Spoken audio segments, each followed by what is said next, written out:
Hey everybody, it's your old pal Chuck, and I'm back with another review.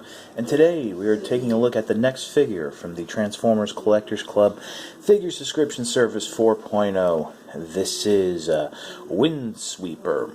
Windsweeper is an updated version of the Generation 1 Trigger Bot. There were basically what the gimmick was. You either had a spring-loaded or motorized trigger-activated weapon system that was built into the figure, so the weapon would pop out.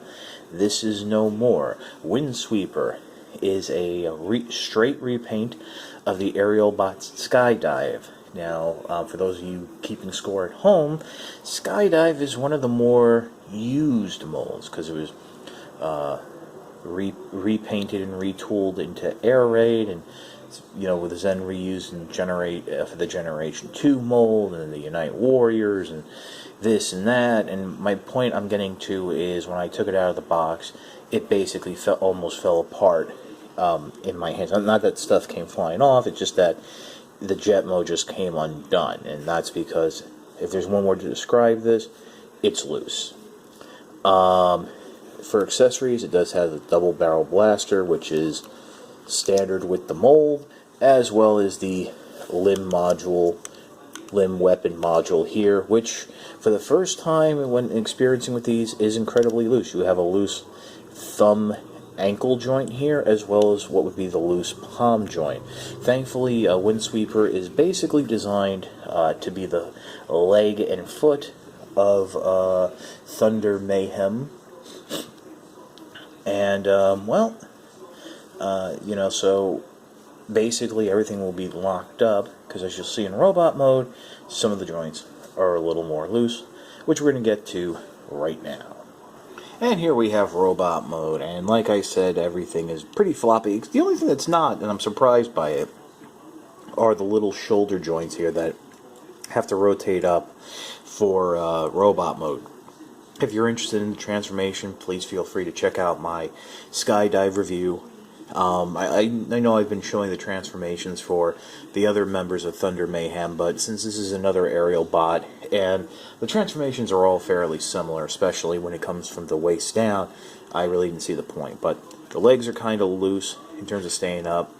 Shoulders are kind of tight, but the faux ratcheted elbows are shot, and of course the hip joints are just a floppy mess. I would not use this figure as a arm whatsoever. The color scheme is very close to Windsweeper, but unfortunately it is also very close to the recent BotCon convention set. I think it was Tripredicus. So I think a lot of people are a little upset by that, but unfortunately this really isn't a red, but more like a very clay colored, like a clayish brown, and that's what the colors were. There is one other accessory that I should point out that Thunder Mayhem, Windsweeper does come with, but it is for Thunder Mayhem directly. So this is actually something really cool from the Matrix of Malice. This is a repaint of basically the die-cast Matrix of Leadership that's been floating around for a few years now. I do believe this came with Masterpiece 10, but I think that was plastic. The die-cast version was actually part of a 2-pack with Cyclonus, with a Deluxe Cyclonus and Deluxe Hot Rod that was repainted again with a comic book.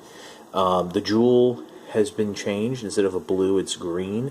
And of course you have the open side, as well as the supposedly closed side. So there is no opening gimmick, which I'm a little disappointed about, but hey, this is solid die-cast. I do wish that they had the little loops so that you can hang it from a chain. There's obviously no way that Windsweeper can hold it. It does not have...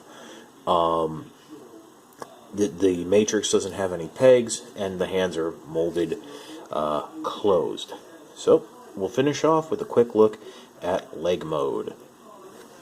And here's leg mode, and it's basically the same as any other aerial bot leg mode, you do have the joint here, so it does have a bending knee, and yeah, you know, like I said, everything pretty much locks up the best for leg mode, so this is what I would use Windsweeper for exclusively, unless you're a more adventurous type, or you get lucky and get a Windsweeper that has a little bit better quality control. I'll be honest, I really wasn't looking that forward to Windsweeper. There really isn't much here in terms of new. It is a straight repaint. It wasn't a Target Master, so you didn't have the bonus inclusion of those extra parts and what have you. It's here to be a limb, and that's what it is. I think we know from all the figure subscription services, there's always going to be that one or two figures that just don't click. Interestingly enough, I actually got an extra set of instructions. So if anybody out there didn't get their instructions in BioCard with Windsweeper, you know, hey, let me know. I'll send it along or hook you up. But yeah, if you're basically looking to complete Thunder Mayhem, then yeah, you have to get Windsweeper. But unlike, say, Spinister or Needle Nose, I can't recommend this as a standalone figure. So if you're just looking for a standalone updated version of Windsweeper, keep on looking. There is no doubt in my mind, somewhere down the line, maybe 5 years, maybe 10 years, that since Hasbro's making Headmasters now, we stand a good chance of getting the Trigger bots, Trigger Cons, Trigger bots. So yeah, this is your old pal Chuck for Windsweeper. We will see you next time.